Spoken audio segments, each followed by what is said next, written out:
नमस्कार। चलिए आज बात करते हैं भारत की एक ऐसी सरकारी योजना की जो बड़ी खामोशी से लाखों ग्रामीण महिलाओं की जिंदगी बदल रही है। इसका नाम है लखपति दीदी योजना। तो आखिर ये है क्या और ये काम कैसे करती है? आइए इसे समझते हैं। 3 करोड़। जरा इस नंबर पर गौर कीजिए। ये कोई छोटा मोटा आंकड़ा नहीं है। ये लखपति दीदी योजना का बहुत बड़ा एक महत्वाकांक्षी लक्ष्य है। सोचिए, देश की 3 करोड़ ग्रामीण महिलाओं को आर्थिक रूप से मजबूत बनाने का एक सपना। ये इस योजना के विशाल पैमाने को दिखाता है। और हाँ, यहाँ बात सिर्फ पैसे देने की नहीं हो रही है।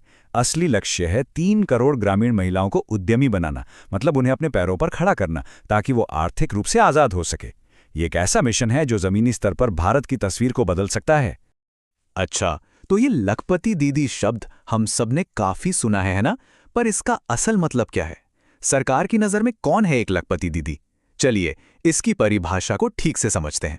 तो देखिए, इसकी एक बड़ी साफ सुथरी परिभाषा है। एक लखपति दीदी वो महिला है जो किसी सेल्फ हेल्प ग्रुप यानी स्वयं सहायता समूह से जुड़ी हो और जिसके परिवार की सालाना आमदनी कम से कम 1 लाख रुपए हो।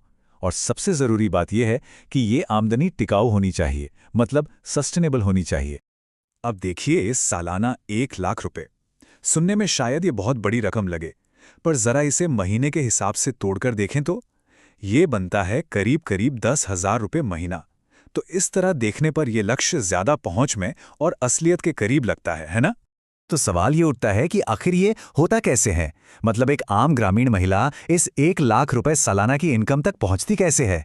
ये कोई रातों रात होने वाला जादू तो है नहीं। इसके पीछे एक पूरी प्रक्रिया है। चलिए इस सफर को स्टेप बाय स्टेप समझते हैं। ये जो पूरा प्रोसेस है ना, बड़ा ही सोच समझकर बनाया गया है। सबसे पहले महिलाएं एक स्वयं सहायता समूह से जुड़ती हैं, तो उन्हें एक सपोर्ट सिस्टम मिल जाता है। फिर आती है स्किल ट्रेनिंग। उन्हें हुनर सिखाया जाता है, चाहे वो सिलाई कढ़ाई हो या कोई और काम। इसके बाद वो अपना खुद का बिजनेस प्लान बनाती हैं और फिर सबसे ज़रूरी चीज़, उस प्लान को हकीकत में बदलने के लिए उन्हें मिलती है वित्तीय मदद। तो ये सिर्फ पैसा देना नहीं हुआ, ये हुआ हाथ पकड़कर आगे बढ़ाना।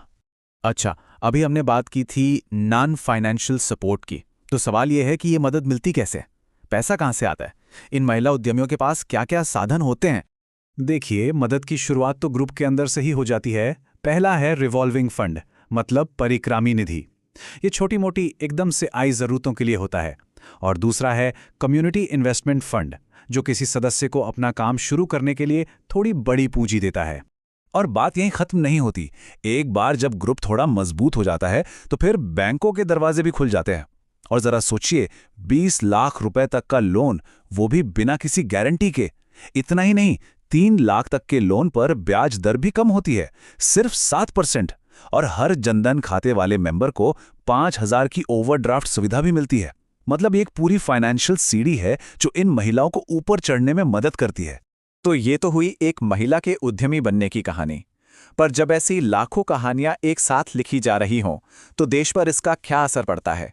चलिए देखते हैं कि इस स्कीम का अब तक का नेशनल इम्पैक्ट कैसा रहा है। और जो नतीजे सामने आए हैं वो सच में कमाल के हैं।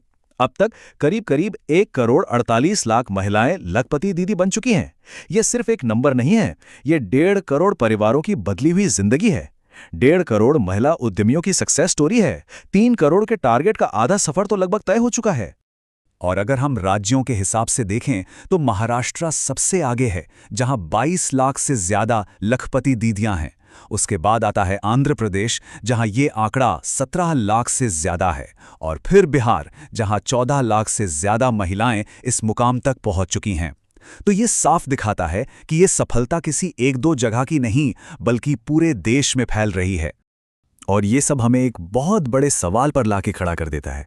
जरा सोचिए, जब करोड़ों महिलाएं जो शायद कल तक घर तक ही सीमित थी, आज उद्यमी बनकर देश की इकोनॉमी में अपना हिस्सा डाल रही हैं, तो भारत के आर्थिक भविष्य के लिए इसका क्या मतलब हो सकता है? ये सिर्फ एक स्कीम नहीं है, ये एक सामाजिक और आर्थिक क्रांति की आहट जैसी है ना? सोचने वाली बात।